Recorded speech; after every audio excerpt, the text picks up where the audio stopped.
এরপর প্রশ্ন রয়েছে যে স্বামী স্ত্রীর বিষয়ে, অর্থাৎ নিরিবিলিতে থাকার যে সময়গুলি বলা হয়েছে, দিন নিষিদ্ধ কোনটা, এটা তাদের মাস অনুযায়ী 1 তারিখ, 15 তারিখ, শেষ তারিখ 29 বা 30।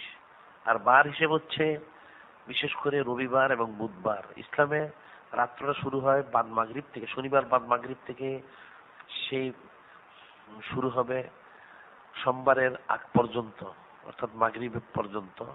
আবার ঠিক শনিবারটা এরকম শুক্রবার বাদ মাগরিব থেকে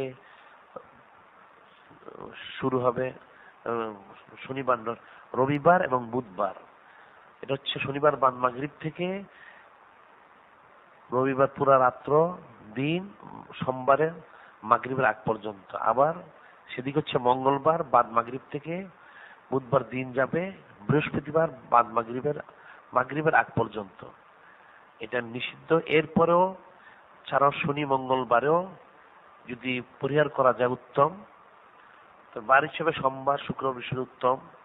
আর দিন হিসেবে অন্যান্য দিন, তবে আমাবস্য যেটাকে বলা হয়, জ্যোৎস্না বলা হয়, সেগুলো চন্দ্রগ্রহণ, সূর্যগ্রহণ ইত্যাদি দিনগুলোকে নিষিদ্ধ বলা হয়।